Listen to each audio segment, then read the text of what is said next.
Hello and welcome back to the Property Investors Handbook Podcast. I'm Adam Bell and today we're tackling a topic relevant, especially for South East Queensland property investors, preparing for cyclone season. With us again is Colleen Sutherland from Sutherland's Property Management Group. She's here to share her expertise on safeguarding properties against challenges posed by severe weather.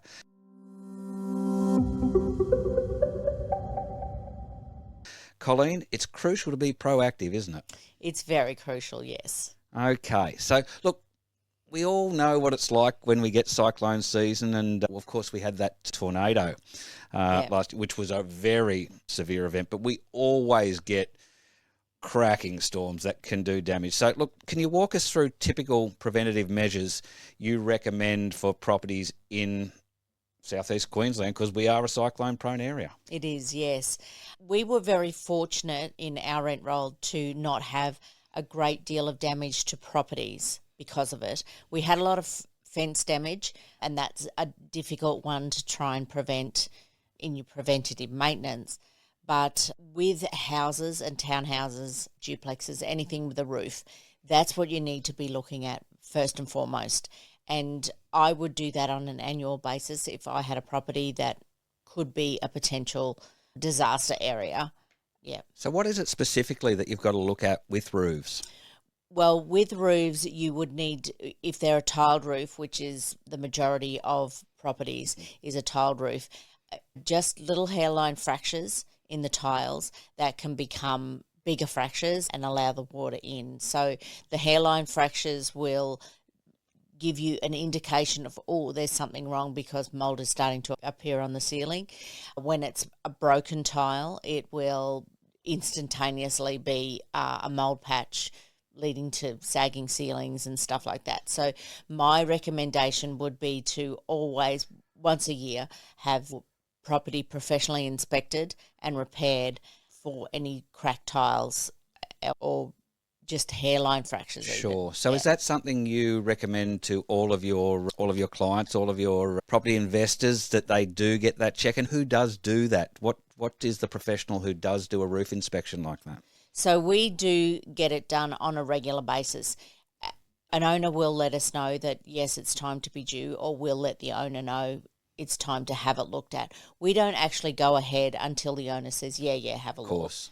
So, but we will recommend to our property owners, clients, to have the roof inspected once a year, and that is a roofer.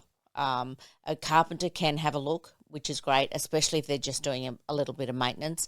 If there's major damage, you would need a roof tiler for making sure those tiles are in good order and the valleys are cleaned. So, but it's the same as an iron roof. So what had happened at my place even was I didn't know there was a problem until there was a patch on the ceiling. And what had happened was we had a pergola roof installed, and the installer must have had a little problem with putting in the bolt and left a bit of a gap beside it, and then water got in there. Water is a sneaky thing, because it will sneak up on you and it will get in any which way it can. So, yes, always having that roof checked is a good thing. Sure. And look, while we're on the subject of roofs too, because in a former life I had a short period where I was actually inspecting roofs for hail damage on your Colorbond roofs. Yes. And so hail's another topic we should cover here, I think. But well, that's how your roof tiles will crack. Oh, that too, because we know here in South East Queensland they can be as big as, well, I've seen them almost, even bigger at times, almost your baseball size. So I was inspecting for hail damage, and look, if you get even just a quarter of your roof damaged with 5 or 6 little dings in the roof, you're able to get your whole roof replaced by insurance. And in fact, there's actually mobs out there that will take up your excess and do it all for you, so it's at a no cost. But so another thing to bear in mind when doing a roof inspection, that if you do have just those little holes in there, when I say holes, they're just dents, that you're able to claim that on insurance and get a new roof. So, yes, and that's why looking at your insurance is reviewing your insurance every year. Absolutely. Yeah. Another big part of it.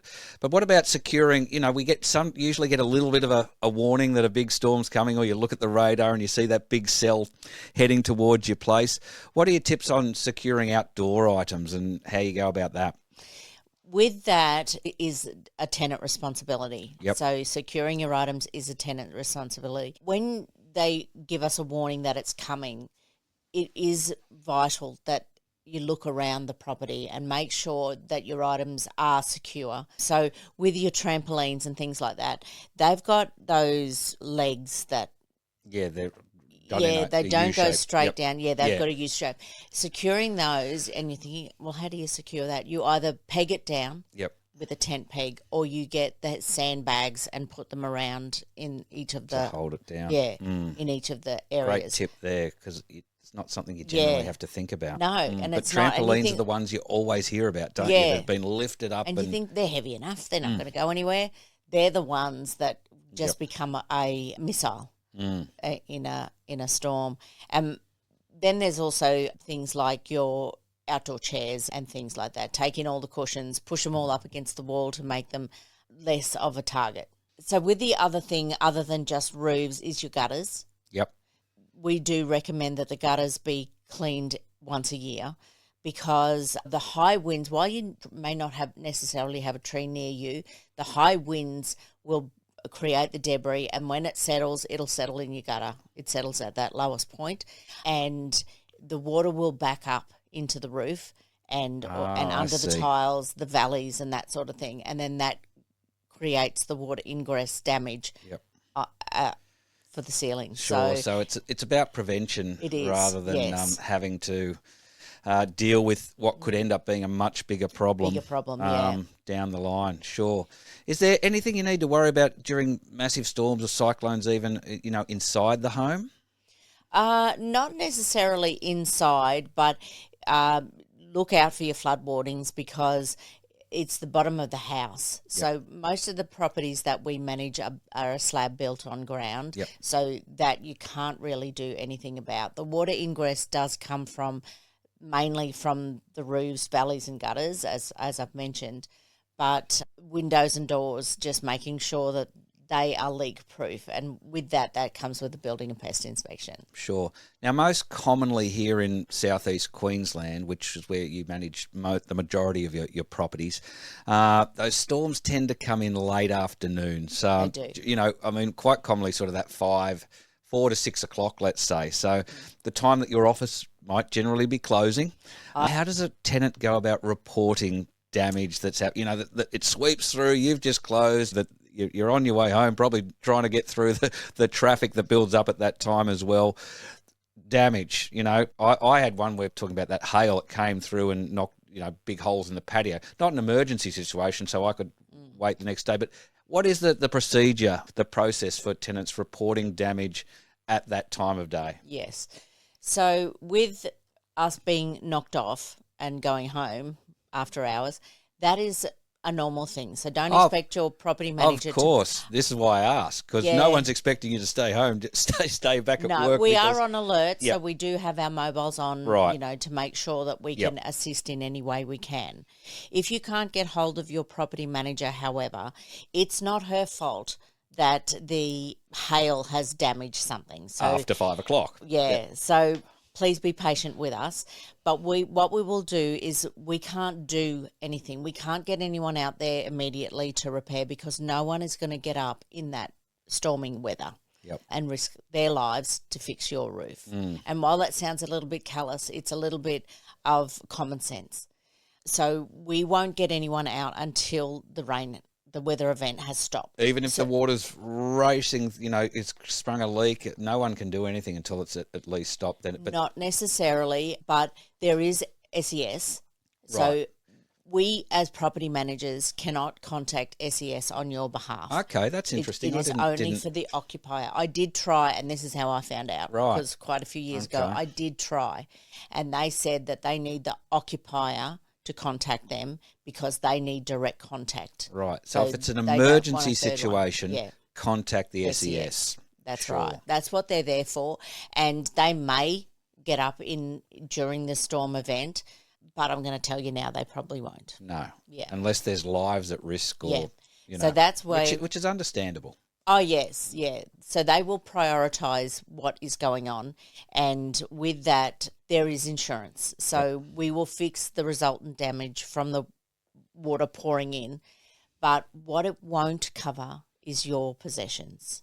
So the property owner, and I think I've mentioned this in a previous podcast, will insure the house and the house's contents. So things like the carpet, woodwork, plaster damage, all that sort of stuff. The fixtures and fittings, but not the contents. Yeah, it won't replace your damaged couch or TV or whatever. You have to have your own contents insurance. So I guess in wrapping that up then, it's about SES if it's an emergency. Realise that, the office is closed. They're going to possibly have trouble getting hold of you, which is understandable. So just be onto it first thing the next day. Yes. Get in touch the minute you can. Probably get onto your insurer the minute you can, because there's going to be hundreds, if not thousands of others doing the same thing. And it can take a long time due to the volume of... One other recommendation I would put towards any property owner, whether you are an investor or a private owner, but this is what we do for the investors, is that we monitor the trees. So if there is a tree that is close to or even overhanging the roof of the house, we will recommend to the owner to cut it back, cut it out, maintain that tree so that it doesn't cause the damage. And again, that comes under preventative maintenance. Sure. So that, one, it doesn't block the gutters, and then two, that a branch is not likely to become a missile and crash into anything if it snaps off the actual trunk. So that's where preventative maintenance has to include trees. Perfect. Great advice. Look, I think it's clear that both proactive measures and responsive actions play a critical role in minimising damage and ensuring that, tenants are safe. So for our listeners managing properties in cyclone-prone or just, storms, massive storm areas, remember these tips and consider a professional property management service such as Sutherland's Property Management Group for their expert assistance. And have a look at spmg.com.au for more information. Thanks for tuning into our podcast, and thanks for coming in, Colleen, and giving us such valuable insights into what is always a big issue here, and we're just about to come into it yet again here in South East Queensland. Absolutely. Thanks, Adam.